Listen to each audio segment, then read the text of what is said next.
Welcome to the Deep Dive, where we take a stack of complex sources, all the articles, the research, the data, and really just deliver the essential understanding right to you. Mm. Our mission is to give you that fast track to being truly well-informed.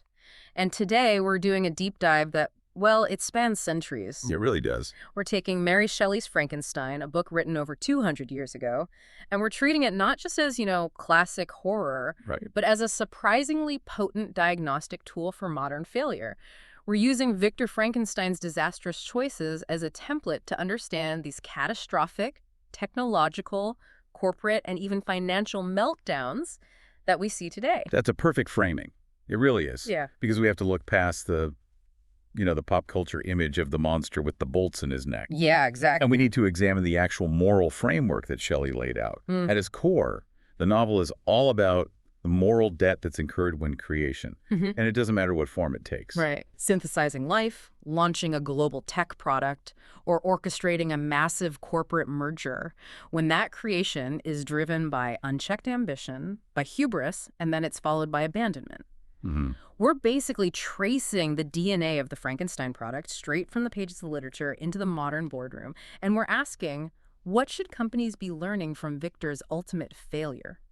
And we've got some incredibly rich material here, connecting Victor's very personal tragedy to these huge systemic failures that affect millions of people. Yeah. So we're going to start by unpacking Victor Frankenstein's fatal flaws. Okay. The ones that led to, just unimaginable carnage. And we'll compare them directly to catastrophic corporate integrations like the AOL-Time Warner merger, a disaster of, legendary proportions. That's still a cautionary tale. Oh, absolutely. Then we'll move into the world of tech. We'll look at the hidden dangers of digital Frankenstein code and these brittle legacy systems. And finally, we'll look at the biggest modern monsters of all: the systemic failures in high finance and this growing moral and regulatory vacuum that's surrounding advanced AI. Okay, so let's unpack this creator's moral negligence, because this feels like the foundational lesson. It's what any modern leader absolutely has to learn. We have to start with Victor's core flaw, right? His ambition was just. It was utterly reckless, and it was all rooted in ego. Precisely. Victor was completely consumed by the technical challenge. His central question wasn't, how will this benefit humanity, or, what are the long-term social consequences? Yeah, no. It was purely technical. Can I make this thing happen? And that is the textbook definition of pursuing science in a complete ethical vacuum. And that mirrors the exact kind of hubris that we see so often with groundbreaking tech advancements today. You get founders or executives who are so caught up in the potential for disruption that they just ignore their duty of care. Victor crossed an unforgivable ethical boundary because his arrogance rested on this belief that he could manipulate and control nature while completely, totally disregarding the potential consequences of his creation's existence. And the immediate lesson for the business world is that the power to create isn't just a technical achievement, is it? It's inextricably linked to the responsibility to manage. The second, Victor rejects his creation and abandons it. That's it. That is the fundamental moral failure. Yeah. That's the debt he just flat out refused to pay. And that refusal is what kicks off this exponential tragedy. It's not just a single bad outcome. It sets off an intentional, orchestrated campaign of revenge that systematically destroys Victor's entire life. It does. The creature executes his warning meticulously, and it really shows you how an abandoned system or an abandoned stakeholder can turn into an active adversary. First, he murders Victor's youngest brother, William. Then later, Victor is trying to create a female companion for him in a lab in Orkney, and he has this moral crisis. He thinks, I can't risk unleashing a whole species of these things, and he destroys the incomplete female body. And the creature is watching this happen. He is. And that just escalates the whole thing. The creature retaliates immediately by murdering Victor's best friend, Henry Clerval, who was traveling with him. And finally, he makes good on that chilling promise, that specific warning that he would meet Victor on his wedding night. Yes, and he murders Victor's wife, Elizabeth Lavenza. The relentless sequence of tragedies just doesn't stop. Victor's father, Alphonse, he eventually dies of grief. It was a total wipeout. A total wipeout. An entire organizational structure, his family, is completely dismantled by a failure of initial creation and then that subsequent moral abandonment. It's chilling to realize that Victor's failure to manage his product resulted in total social demolition. And it forces you to acknowledge that ignoring your responsibility doesn't make the problem go away. It just hands control and agency over to the neglected thing you created. And the crucial part is that creation didn't initially ask for destruction, it just demanded a place in the world. That's the key philosophical moment in the book.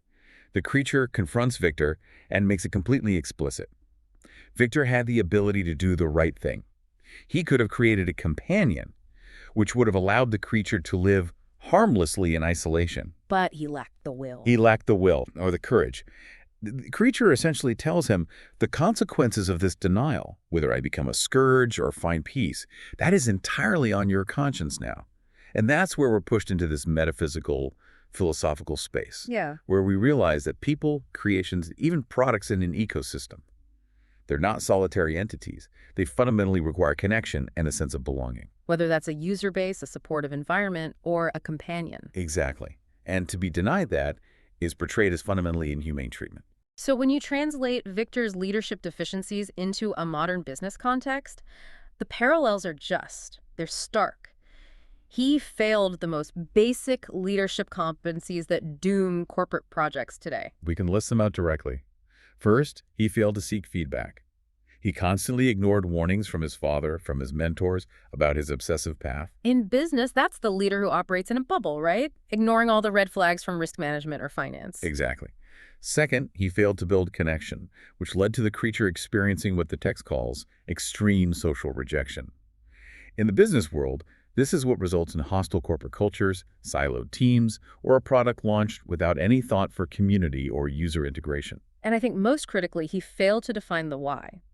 He pursued science without a clear moral compass, which means his creation, and by extension, any team or project that lacks a purpose beyond the founder's ego was fundamentally adrift and dangerous. This is the ultimate lesson corporate leaders need to heed. Ambition without purpose creates monsters. And this foundational failure, it's echoed so profoundly in the literary texture of the novel as well. Specifically, when you look at the collective absence and destruction of maternal figures surrounding Victor. Before we jump into that literary depth, I want to make sure the listener really gets this connection. So, we've established Victor's abandonment led to revenge, but you're saying there are deeper psychological echoes of this abandonment in the text itself, beyond just the sequence of murders. Oh, absolutely. The novel establishes a pattern of what you could call destructive replacement that begins long before the creature is even animated. The initial tragedy that sets the whole stage is the death of Victor's mother, Caroline. Right. She catches scarlet fever while she's nursing Elizabeth, who is Victor's adopted sister, and his future wife, back to health. Wait, so Elizabeth, just by surviving, is unintentionally responsible for the death of Victor's birth mother. That's a deep layer of contamination right at the heart of the family unit. It is. The fever represents Elizabeth's ability not only to contaminate and eliminate her sexual rival, Caroline, but then to step in and take over her maternal role afterward. She fills that void. And this inadvertent rampage continues. The family nanny, Justine, is later wrongly charged with William's murder. Okay. And Elizabeth's testimony, which was intended to help, actually contributes to Justine's death sentence. So the monster then completes this cycle of removal and replacement. By murdering Elizabeth on the wedding night, the creature removes the last prospective mother, the last surviving Frankenstein woman, from the text. The destruction is total. And in doing so, the monster, this creation of Victor's isolated ambition, becomes Elizabeth's replacement double. The monster is the entity that inherits all the attention, the sorrow, and the consequences of Victor's world. And this theme of maternal absence isn't even restricted to Victor's immediate family. The monster observes the DeLacy family, a unit described as good but unhappy, and their underlying sorrow seems to be the mourning of their own mother. It just reinforces how the lack of nurturing, of guidance, of connection, the absence of that moral compass Victor should have provided, is the underlying catastrophe of the whole story. It really hammers home that Victor's personal isolation and his refusal to acknowledge the human social dimension of his creation, those were the primary catalysts for his destruction. This idea that an initial act of creation can contaminate and dismantle the entire social structure around it, well, that's precisely what we see when we look at disastrous corporate actions. It seems like Victor's abandonment didn't just cause a crime, it kicked off a contamination chain that dismantled every single part of his life. Let's see that exact contamination play out in the corporate world with one of the most famous mergers ever, the acquisition of Time Warner by AOL. This truly is the textbook case of modern corporate hubris leading to disaster. It's a perfect parallel to Victor's reckless ambition. Hmm. The merger, announced back in January 2000, was this attempt to create the ultimate media and internet behemoth. A monster company. A monster company. It was an all-stock deal with AOL acquiring Time Warner, and at the time, it was widely lauded as the deal of the century. This was the height of the tech bubble. Of course, in hindsight, it's universally analyzed as the worst deal in history. The theoretical synergy was massive, right? You pair AOL's dominance in internet distribution. I mean, you have to remember, they had 25 million paying subscribers and basically controlled the gateway to the internet for a lot of people with Time Warner's immense content library. We're talking HBO, CNN, Warner Bros. But the execution, it was fatally flawed from day one. The problem wasn't the market concept. The problem was the stitching. The execution and the timing were certainly faulted, especially given the market timing. But the core issue was this immediate, violent, cultural and organizational friction. You had two very different corporate cultures just colliding in a way that resisted all integration. Time Warner was a traditional media giant, very established, somewhat formal. And AOL was the brash, young, fast-moving .com king. Exactly. And the anecdotes about that clash are so telling. Time Warner executives were notoriously reluctant to cooperate with AOL employees. They saw themselves as these superior content creators being acquired by a flash-in-the-pan distribution company. And that friction was instant, it was pervasive, it happened at all levels of management. A lot of executives from both companies hadn't even been in on the merger negotiations, which just increased the feeling that this whole thing was imposed on them rather than something they'd agreed to. And the irony, the incredible irony, is that the supposed core logic, that synergy of pairing Time Warner's content with AOL's delivery, was utterly reversed in practice. It sounds unbelievable. It does, but the AOL website was famously the one place where Time Warner content could not be found after the merger. They failed to execute the single biggest strategic justification for the deal. That synergy was completely lost in the organizational chaos, which just signals total failure at the integration level. That failure to integrate at a functional level, it points directly back to the leadership blame game we saw with Victor and his creation. The CEO and chairman failed catastrophically. Oh, absolutely. Jerry Levin, the Time Warner CEO, who was expected to lead the new giant, and Steve Case, who became chairman, they had a profoundly dysfunctional relationship. The sources indicate that Levin and Case weren't getting along, and many times failed to communicate, even on important business matters. So they started publicly finger-pointing almost immediately. Immediately. As the financial problems of the new company mounted, neither one was willing to take the blame for the cratering value. And this organizational chaos was happening even as AOL came under SEC review for improper transactions related to accounting standards. While Case denied knowing anything, the speculation was intense. I mean, AOL had been his baby from the start. Right. So many people speculated he would have known that the valuation of the company was overblown when the merger happened. That lack of transparency and mutual trust at the top, it doomed the entire enterprise. It's just like Victor refusing to be honest about the consequences of his ambition. And the AOL-Time Warner disaster, along with other cautionary tales like the Daimler-Chrysler merger, it serves as a stark reminder of these basic M&A pitfalls. When we ask what companies should be learning from Victor, the answer is, you cannot abandon culture. According to a 2015 estimate, a staggering 83% of mergers fail. 83%, that's incredible. It is. And a key reason cited is precisely the lack of a common corporate culture.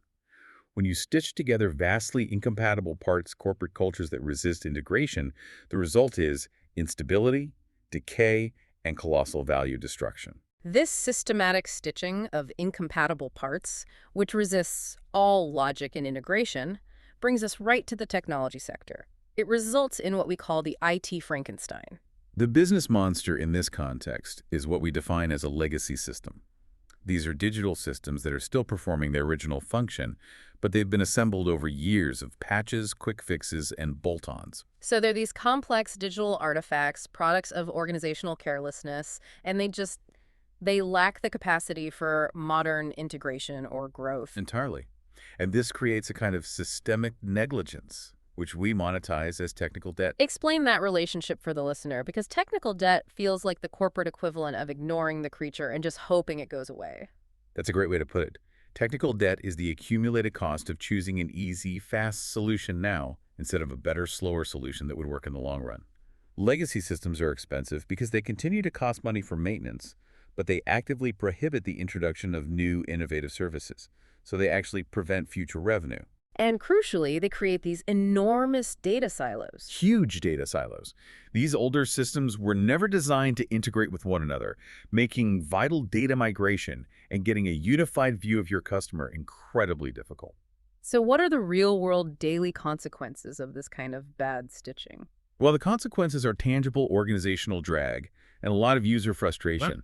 First, you get challenging mental models and hindered learnability for users because the structure is so complex and inconsistent. Right. If every new feature requires a unique workaround, your users are just They're lost. lost. Second, you get a lack of efficiency. It often requires more clicks and suboptimal processes to complete really simple tasks. And naturally, lost and confused users increase the need for support, which raises your operating costs dramatically. And the hidden danger in all this is cybersecurity. Absolutely. Design inconsistencies in these patchwork systems, where one patch might conflict with another, can be actively exploited by criminals, leading to serious cybersecurity threats. The fact the organization fails to present professional, high-quality tools also undermines its credibility with clients because the stitches are showing everywhere. It just proves a lack of modern management. And this whole issue gets exponentially worse when companies try to add new systems on top of the old ones. They aren't fixing the foundation, they're just layering on complexity. This is what we call the N factorial management problem. That sounds terrifyingly technical. How do you explain that simply? Think of it this way. When you have one mainframe system, you only have one interface to manage. Simple enough. But if you add a second system, now you have to manage two individual systems and the interface between them. Okay. When companies bolt on new capabilities without first addressing the brittle underlying architecture, they hit this n factorial curve, which means the required number of interfaces to manage grows factorially. So if I move from managing one platform to managing, say, 7 different platforms, how many unique interfaces do I now have to worry about? You now have to monitor and maintain 28 unique interfaces just to ensure the 7 platforms can talk to one another smoothly. That explosion of complexity just kills any hope of achieving an agile IT environment. And that complexity means the institutional knowledge of these bolt-on features often disappears when the original developers leave. Exactly. It mirrors Victor's own total loss of control over his creation's complex, stitched-together workings. The system becomes ungovernable, just like the monster. So if the legacy system is the result of corporate negligence, then artificial intelligence is the ultimate manifestation of Victor Frankenstein's initial ambition today. It's the modern Prometheus grasping for the fire of ultimate creation, the ethical dilemma Victor faced, prioritizing his ego and innovation over the consequences. It has a striking resonance in contemporary AI discussions. It does, but the scale is just. It's completely different. Creators today are prioritizing innovation and competition. That relentless, can I make this thing happen? Ego drive over ethical considerations in a global race. And they risk making Victor's exact mistakes, but with world-altering technology. And here's where the nature of this disruptive technology gets interesting, because it introduces risk differently than, say, a bad merger. How do we quantify that new scale of risk? Well, disruptive technology is defined by 2 key factors that make it so hard to control and regulate. Its immense scalability and the large paradigm shift it introduces. Okay, scalability. Scalability describes how easily a technology can spread. And digital technologies, because they function readily on existing computational infrastructure, have extraordinarily high scalability potential. They can go from being unique to ubiquitous almost overnight. Which means if there is a flaw, it gets amplified instantly. Exactly. When a flaw or a vulnerability is discovered in a highly scalable system, the potential harm is amplified globally. It becomes extremely challenging to contain or shut down all of its instances. This just underscores why safety measures have to be robust and ethical considerations have to be baked in from the initial design phase. In the paradigm shift. The paradigm shift creates high amounts of what we call unknown unknowns and dual-use risks. It's hard to regulate something when you literally cannot predict the full range of its impact.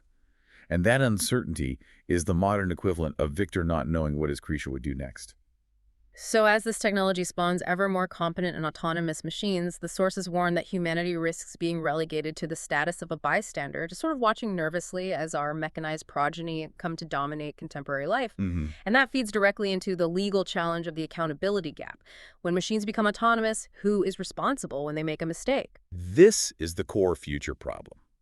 A key challenge is whether a fully intelligent AI agent, one that's capable of autonomous thinking, should be recognized as a legal person. This is so difficult because our traditional conception of legal personhood has always been anthropocentric. It's based on human dignity, consciousness, and intent. Right. So, if an AI acts autonomously and harms someone, can we assign blame if it's not human? Exactly. And we're already seeing courts struggle with this conflict between machine autonomy and human responsibility.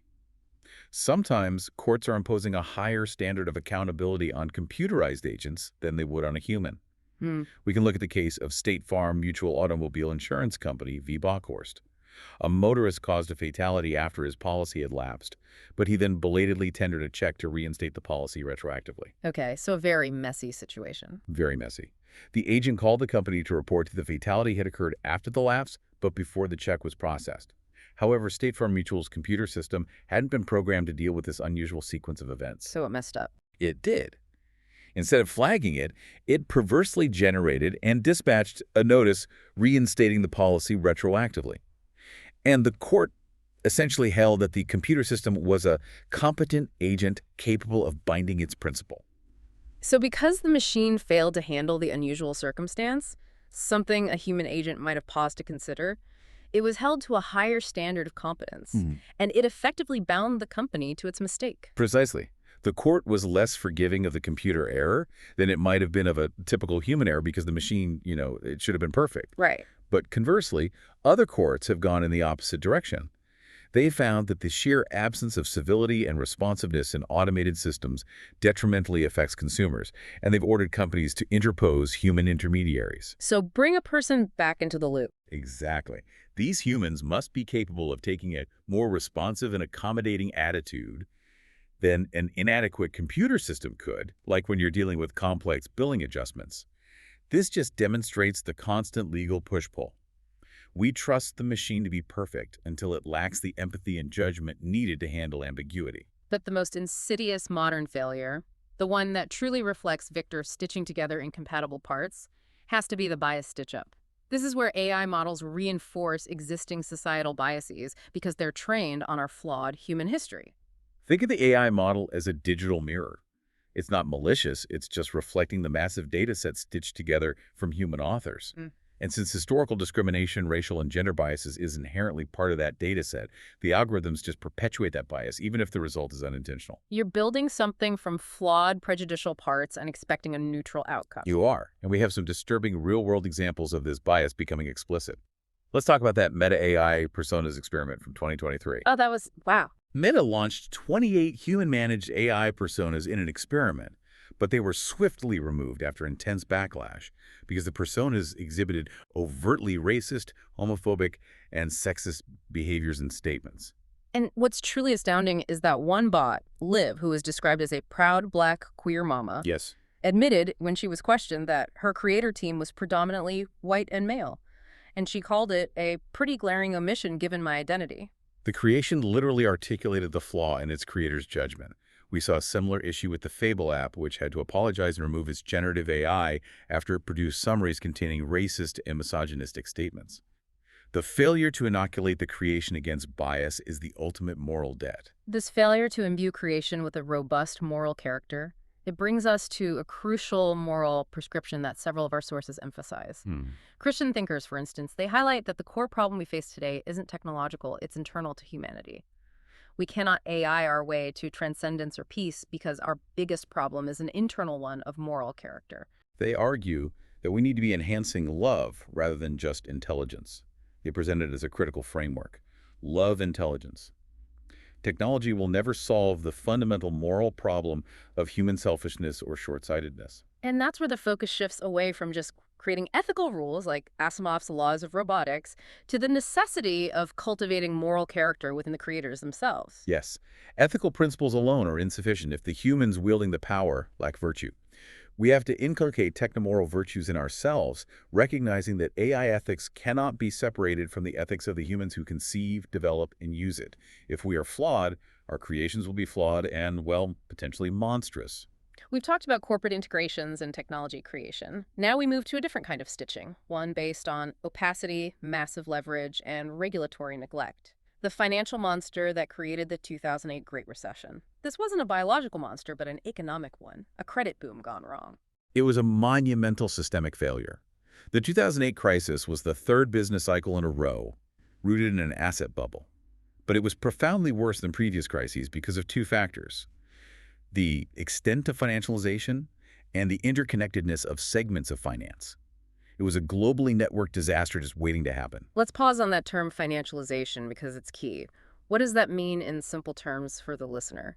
Financialization is the trend of financial markets, financial institutions, and financial motives just increasingly dominating economic life.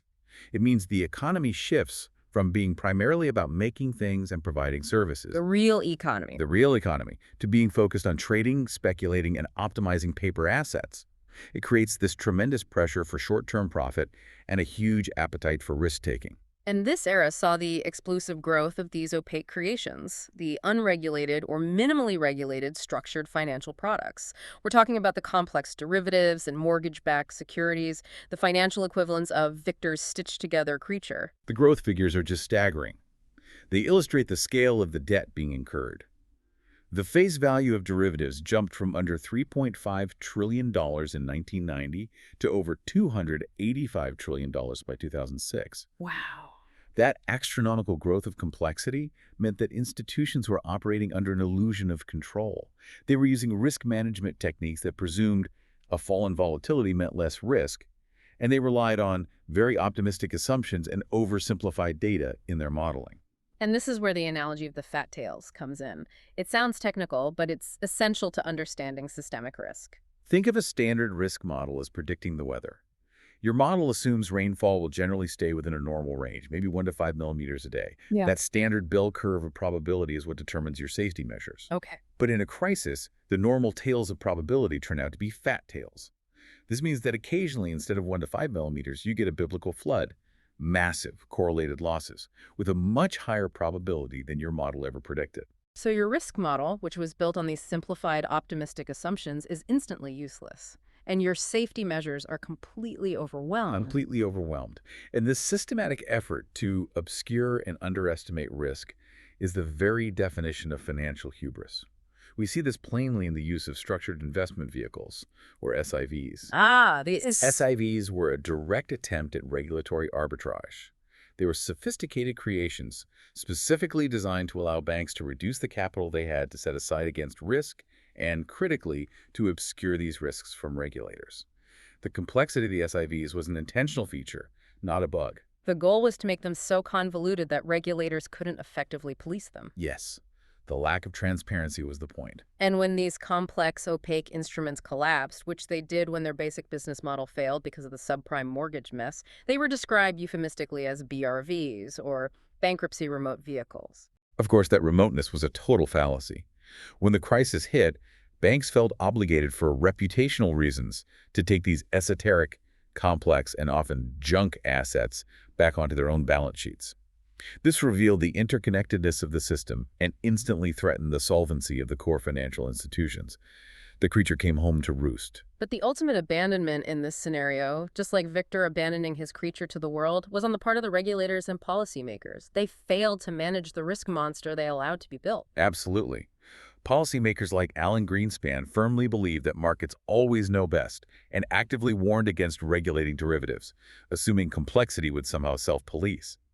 In a remarkable demonstration of regulatory failure, Congress, through the Commodity Futures Modernization Act, removed nearly $100 trillion of over-the-counter derivatives from all federal regulation. $100 trillion. That provided the perfect unrestrained environment for this opaque growth to just accelerate without any disclosure requirements. And when the system inevitably failed, the government response created a whole other layer of moral hazard. The monstrous bargain. The government rescue response gave overwhelming subsidies and guarantees to the banks, restoring their viability courtesy of the taxpayers. This monstrous bargain that was extracted from the state by bankers created the explicit expectation that such safety nets, the too big to fail doctrine, would be available the next time around. Which just encourages excessive risk-taking behavior because the biggest players know they're insured against failure. They're effectively externalizing the cost of their future mistakes onto the public. And the reward structure was so perverse, Mm. it reinforced the very behavior that caused the crash. I mean, Victor Frankenstein was ruined by his creation. But these creators were rewarded for theirs. They were. The data supports this shocking reversal of debt. In the decade leading up to 2008, cumulative profits for shareholders in the financial sector were essentially zero, yet employees were paid $55 billion in compensation. The incentive structure was fatally flawed. Consider this. In 2008, Citigroup lost $28 billion, but still paid more in bonuses than they had in 2006, which was a profitable year. Unbelievable. The system rewarded risk regardless of the long-term outcome. So it was perfectly rational for these top operatives to take excessive risk even if they knew a crash was likely, because they controlled the firms and ran them in their own short-term interests, maximizing their personal gain before the inevitable collapse. And stock options, which had become the dominant source of executive compensation, just reinforced this short-termism. They did. They incentivized corporate leaders to maximize short-term profit and minimize long-term investment. The numbers here are vital. From 2000 to 2008, the top 50 stock repurchasing corporations spent more money on buybacks and cash dividends, a combined $2.376 trillion, than their collective net income. They were just pulling money out of the system at a staggering rate instead of investing in the future. Imposing dramatically shorter time horizons on management. And this ties directly back to the ultimate lack of accountability. Executives who were caught engaging in fraudulent behavior, like Countrywide's former CEO, who had even written emails knowing they were selling poison. Yes. They settled for civil fines but retained their massive compensation packages. He paid a civil fine of $67.5 million, but got to keep the $656 million he made and the $77 million buyout bonus he was given. That profound lack of consequences for the creators who unleashed this monster onto the global economy. It just guarantees that similar behavior will be rational the next time the bubble inflates. In short, Victor suffered total ruin for his creation. Modern executives in many cases retained hundreds of millions while society paid the price. So if we synthesize all these threads from 19th century Geneva to 21st century Wall Street, the core insight is clear. The ultimate failure, whether it's in Frankenstein or in modern corporate life, it's not the initial act of creation itself.